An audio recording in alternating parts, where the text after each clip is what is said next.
Professor, vamos falar um pouquinho de um tema que você aborda muito nos seus livros, né? Essa linha do decrescimento.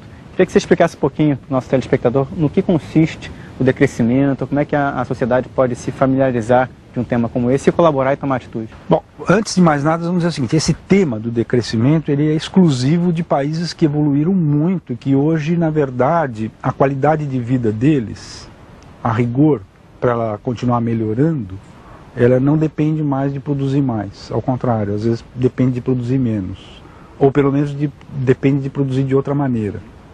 Mas são muito poucos os países que, eu diria assim, talvez alguns países da Escandinávia já estejam nessa situação.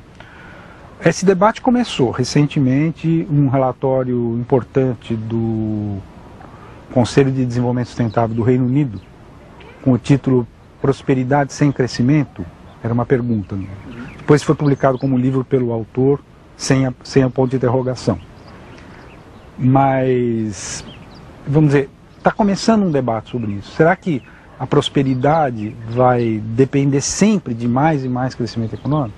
Veja bem, uma das questões que justifica obrigatoriamente o crescimento econômico é o aumento da população. Outro é quando você tem uma população, como é o caso do Brasil, por exemplo, que ainda não tem acesso a quase nada. Então ela vai ter que ter acesso a uma série de coisas, vai ter que ter renda e assim, então é impossível sem pensar isso. Agora, em países em que, em primeiro lugar, não tem crescimento populacional, às vezes é o contrário. Segundo, praticamente toda a população está atendida, mais do que as suas necessidades básicas, é possível que eles pensem nisso. E a situação da maioria dos países do mundo é inversa. Você tem mais de 100 países no mundo que, na verdade, tem um dilema de conseguir alimentar a população. Então, se eles conseguissem resolver o problema de produção agrícola deles, eles estariam crescendo. E tem uma situação intermediária, que é onde a gente se coloca, Brasil e outros países emergentes, é que nós não estamos nem no extremo nem no outro. Mas nós temos que pensar muito numa coisa que durante muito tempo não se pensou no Brasil, que é a qualidade do crescimento. Vou usar uma analogia que vai facilitar essa explicação. Imagine uma biblioteca absolutamente abarrotada. Uma decisão que imediatamente poderia surgir é a seguinte: bom, não compramos mais nenhum livro.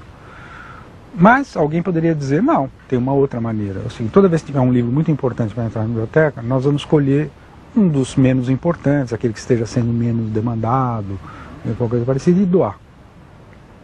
O que vai estar acontecendo se eu adotar esse segundo modelo de gestão?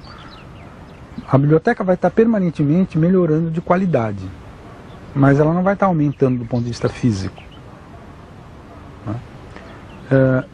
A comparação é a seguinte: imagine uma sociedade, quando ela tem crescimento econômico, ela está aumentando em termos físicos. Mas eu estou imaginando uma sociedade que possa continuar melhorando sem estar aumentando em termos físicos. Isso pode acontecer, por exemplo, quando uma sociedade substitui uma fonte fóssil de energia por uma fonte de energia renovável. Mas da mesma forma, quando você faz construções populares, por exemplo, tem uma série de inovações que podem ser usadas nessa direção. E recentemente acabaram de anunciar uma interessante, que é a questão de um chuveiro flex, que as casas populares podem ter um equipamento de solar térmica, principalmente para aquecimento de água, que não é uma coisa hoje tão cara, e também estarem conectados à rede normal de eletricidade. E aí existe um sistema inovador de um chuveiro que pode usar os dois. Acabaram de anunciar isso para esse programa. Uma medida simples, né? 2022, existe até um compromisso do qual o Futuro está envolvido também, que é o compromisso Todos pela Educação. Muito se fala também nesse simbolismo dessa data. Voltando um pouco ao início da nossa entrevista, daqui para frente, daqui para lá são mais 12 anos. Há uma perspectiva mais positiva, no seu ponto de vista, de se alcançar modelos menos impactantes, não só por um esgotamento ambiental e muito menos por interesse econômico, mas por posicionamento da sociedade, por filosofia de vida, até de... O que o senhor acha? É muito difícil falar em termos assim de prazos como esse, né? Embora seja muito importante ter essa data, que ela é extremamente simbólica. 2022 vai ser a comemoração de um monte de coisas ao mesmo tempo. Eu tenho uma preocupação porque, bom, primeiro que demorou muito para nós realmente concluirmos que devíamos dar prioridade à educação. Agora também já existe um consenso que a educação tem que ter qualidade. Tá bom. Mas eu ainda não sinto uma consciência de que nós temos que dar muita ênfase para a educação científica e que a educação científica não é uma questão só de ensino superior. Ou seja, no ensino fundamental, começar a dar uma educação científica é fundamental para todas as questões que nós estamos tratando. Porque todo problema classificado hoje como ambiental envolve uma capacidade das pessoas de discernirem e de entenderem o que o perito fala. Por exemplo, todos esses conflitos, etc., envolvem audiências públicas. Mano, uma audiência pública, se você leva um perito que já fala complicadíssimo, coisas complexas, e pessoas que não tiveram educação científica nenhuma, é muito difícil que a audiência pública seja crível, né?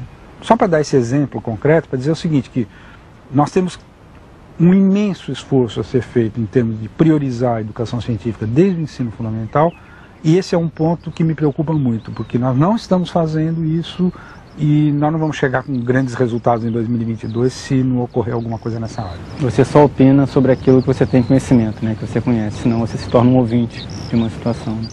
A educação científica não significa que nós vamos ser capazes de construir isso ou aquilo.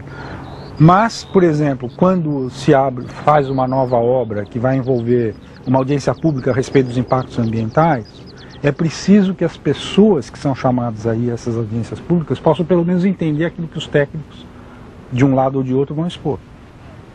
Queria agradecer, professor, por essa entrevista. Até uma próxima oportunidade. Quem agradece sou eu. Muito obrigado.